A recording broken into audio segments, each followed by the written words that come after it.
एक व्यक्ति जो अपनी नई नवेली दुल्हन के पास अपने 8 दोस्तों को लेकर आता है और 8 दोस्तों को लेकर आने के बाद अपनी पत्नी से कहता है कि इनके साथ संबंध बनाओ।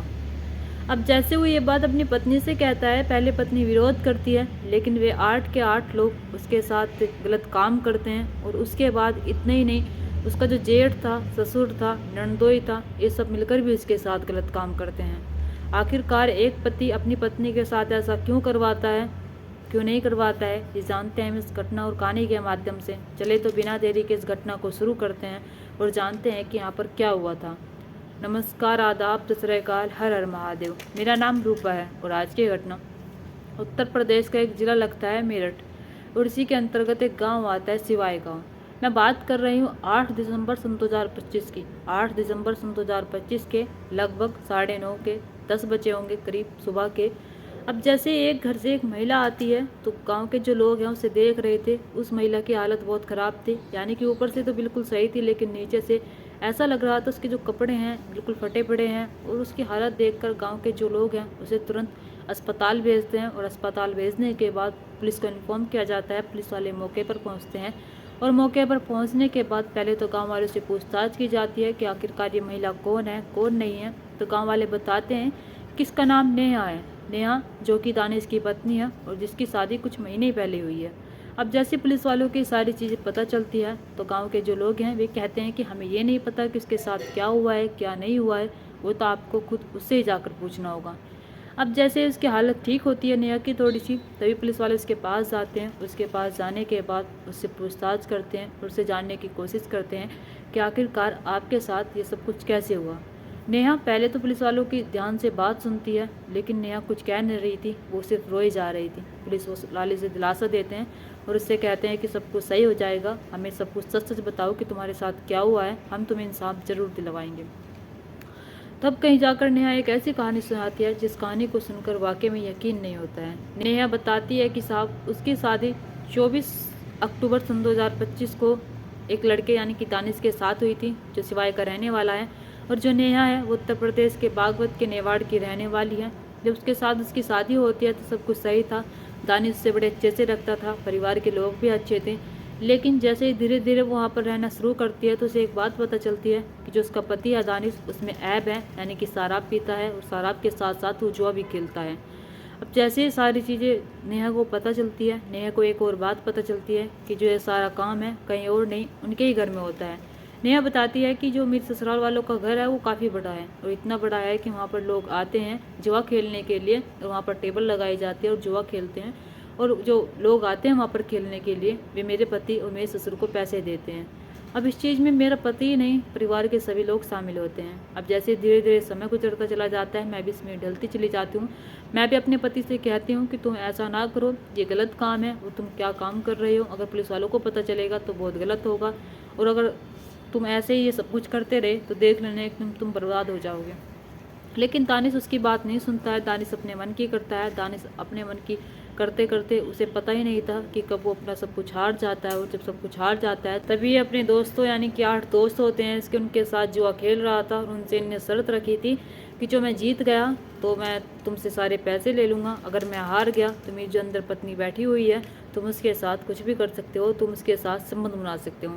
अब जैसे दानिश के 8 लोग ये बात सुनते हैं दोस्त, तो वे मान जाते हैं और मान जाने के बाद इस बार भी दानिश हार जाता है। और हारने के बाद दानिश अपने 8 दोस्तों को साथ ले जाता है और कहता है कि ठीक है, तुम मेरी पत्नी के साथ कुछ भी कर सकते हो।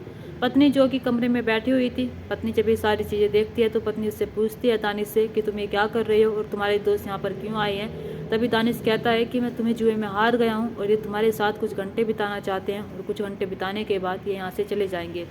अब जैसे सारी चीज़ें नेहा सुनती है तो नेहा मना करती है, नेहा विरोध करती है और कहती है कि मैं ऐसा कुछ भी नहीं करने वाली हूँ और मैं तुम्हारे इस गेम में शामिल नहीं हूँ।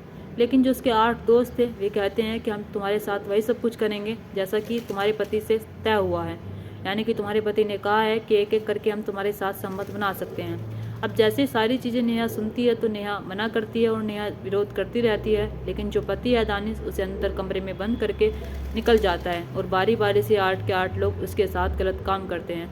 अब इन्हें 8 में से जो नेहा 3 को जानती थी उनसे कहती रहती है कि आप ऐसा मत करिए, मैं आपको जानती हूँ और आप भी मुझे जानते हैं कि मेरा चरित्र ऐसा नहीं है, लेकिन वे 3 के 3 भी उसकी बात नहीं मानते हैं। उन तीनों में से एक का नाम उमेश गुप्ता था और एक का नाम मोनू था और एक का नाम मंसूल था। यानी कि इन तीनों को जानती थी, लेकिन 5 लोगों को नहीं जानती थी।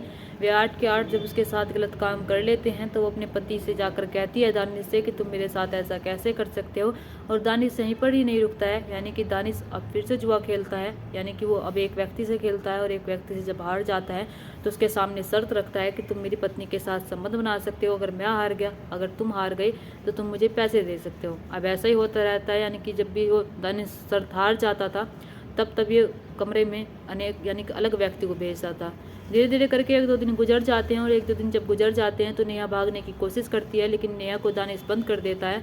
और इतना ही नहीं, दानिश के जो पिता हैं जिनका नाम यासीन है, दानिश का जो बड़ा भाई है जेठ है यानी कि नेहा का, जिसका नाम शौकीन है, और नेहा का जो नंदोई है जिसका नाम शाहिद है, ये तीनों मिलकर भी उसके साथ गलत काम करते हैं। यानी कि जब गेट लग जाता है, ताला लग जाता है, दानिश ताला बंद कर देता है, तब इसके ससुर ताला खोलते हैं। ताला खोलने के बाद अंदर आते हैं और अपनी बहू से कहते हैं कि तुम हमारे लिए कुछ भी नहीं लेकर आई हो, तुम ना ही तो धान लेकर आई हो, ना दहेज लेकर आई हो, और इतना तो तुम हमारे लिए कर ही सकती हो, हमारी ख्वाहिशों को पूरा कर सकती हो, और हमें पैसे कमाने का जरिया तुम्हारे अलावा और कहीं से दिख नहीं दे रहा है। यानी कि ये सारी चीज़ जब उससे कह रहा था तो जो नेहा है वो कहती है कि आप मेरे पिता समान हैं, आप तो मेरे साथ ऐसा नहीं कर सकते। लेकिन जो उसका ससुर है वो भी उसके साथ गलत काम करता है। गलत काम करने के बाद फिर उसका जेठ आता है, जेठ के बाद उसका नंदोई आता है। कुल मिलाकर 11 के 11 लोग इसके साथ गलत काम करते हैं।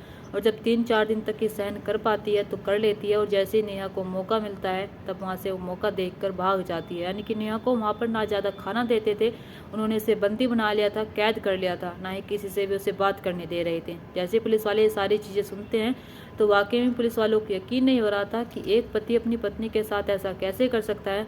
अब पुलिस वालों को पत्नी पर जब यकीन नहीं होता है तो वे जो उसका पति था दानिश, उसे पकड़ने की कोशिश करते हैं, दानिश का नंबर ट्रेस करते हैं। और जैसे ही दानिश का नंबर ट्रेस करते हैं तो कुछ ही देर में दानिश को पकड़ लिया जाता है, और पकड़ने के बाद उससे पूछताछ की जाती है कि आखिरकार तुम एक पति हो, तुम हैवान कैसे बन सकते हो, और क्या वाकई में तुमने अपनी पत्नी के साथ ये सब कुछ करवाया है। तो दानिश टूट जाता है। टूट जाने के बाद बताता है कि हाँ साहब, मैंने अपनी पत्नी के साथ ये सब कुछ किया है, और मैं अंधा हो गया था पैसों के चक्कर में, और मैं अंधा हो गया था जुए में, मुझे पता ही नहीं था मैं क्या कर रहा हूँ क्या नहीं कर रहा हूँ। मैं पीता था, खाता था, और मेरी पत्नी मुझे समझाती थी कि ऐसा मत करो, लेकिन मैं पैसे में और शराब में इतना अंधा हो जाता हूँ कि मैं अपनी पत्नी की बोली लगा देता हूँ।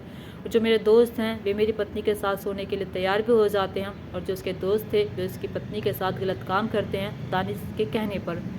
अब जैसे पुलिस वाले दानिश की ये बात सुनते हैं तो वाकई में पुलिस को एक बार फिर यकीन नहीं होता है कि एक पति कैसे अपनी पत्नी के साथ ये सब कुछ करवा सकता है। भले ही वो दहेज ना लेकर आई हो, एक पति को दहेज नहीं, एक अच्छी पत्नी चाहिए होती है, एक अच्छी चरित्र वाली औरत चाहिए होती है। लेकिन यहाँ पर दानिश का जो परिवार था, उसका ससुर था, उसका नेहा का जो जेठ था, यहाँ तक कि नेहा का जो नरदोई था, वे सारे लोग भी मिलकर उसके साथ ये सब कुछ करते हैं। यानी कि इन सबको गिरफ्तार कर लिया गया है, और जो लोग रह गए हैं उन्हें भी गिरफ्तार करा जा रहा है। लेकिन दोस्तों, आप क्या कहना चाहेंगे इस घटना के बारे में, और आप क्या कहना चाहेंगे दानिश के बारे में। दानिश जो अपनी पत्नी को गैर मर्दों के पास भेजता है, उसकी पत्नी अगर वहाँ से ना निकल पाती तो वाकई में ना जाने कितने महीनों तक, कितने सालों तक और कब तक नेहा को ये सब कुछ झेलना पड़ता। दोस्तों, इस कहानी से हमें ये सीख मिलती है, अगर हमारे साथ कुछ भी गलत होने जा रहा है, हमारे साथ हमें लग रहा है कि हमारे साथ गलत होने वाला है, तभी हमें सही कदम उठा लेना चाहिए, तभी हमें अपने लिए स्टैंड लेना चाहिए। जब उसका पति उसके पास आया था तब कहीं उसके पास फ़ोन होगा, उसे फ़ोन कर देना चाहिए था। लेकिन जो पत्नी है नेहा, वो सोच रही थी उसका पति का रोज़ का काम है, वो समझ जाएगा। लेकिन दानिश उस रात, उस दिन जो 8 लोगों को लेकर आता है अपने दोस्तों को, वाकई में उसकी जो रात होती है नेहा की, वो बहुत ही बेकार थी। दोस्तों, आप अपनी राय कमेंट बॉक्स में कमेंट करके ज़रूर बताना, और 2 शब्द इनके बारे में लिख कर जाना, दानिश के और जिसके परिवार वाले हैं। इधर नेहा के परिवार वालों को जब ये सारी चीज़ें पता चलती है तो वाकई में भी यकीन नहीं हो रहा है कि उनकी बेटी के साथ इतना सब कुछ हो गया है। उनकी बेटी के साथ ये सब कुछ करने वाला और कोई नहीं है, उसका पति है। और परिवार वाले भी कोस रहे हैं उस दिन को जिस दिन उन्होंने अपनी बेटी का हाथ दानिश के हाथ में दिया था। उन्हें नहीं पता था कि दानिश ऐसा निकल जाएगा, और दानिश इतना बेकार इंसान है। वाकई में इंसान पैसों में इतना अंधा हो चुका है, कभी कभी उसे अपने रिश्ते नहीं दिखते हैं, अपनी मर्यादा नहीं दिखती है। वो एक ही चीज़ चाहता है, सिर्फ पैसा और पैसा। गांव में आज भी इतनी सारी चीज़ें होती हैं, गांव में रीति रिवाजों के साथ ये सब कुछ होता है, और शहरों में भी होता है। लेकिन गांव के और शहरों के लोगों में बहुत फ़र्क होता है। और सिवाय एक गांव है, दानिश वहीं का रहने वाला था, लेकिन गांव में रहते हुए भी वो इतना सब कुछ कर रहा था और गांव में रहते हुए भी वो एक ऐसा काम चला रहा था। दोस्तों, हम अपनी बेटी या फिर अपनी बेटी के लिए कहीं भी लड़का देखने जा रहे हैं या अपनी बेटी का हाथ किसी के हाथ में देने जा रहे हैं तो हमें 1000 बार सोचना चाहिए, उसके बारे में जानकारी निकलवानी चाहिए कि वो कैसा लड़का है, उसका परिवार कैसा है। हमें ऐसे ही अपनी बेटी या फिर अपनी लड़की का हाथ किसी के हाथ में नहीं दे देना चाहिए।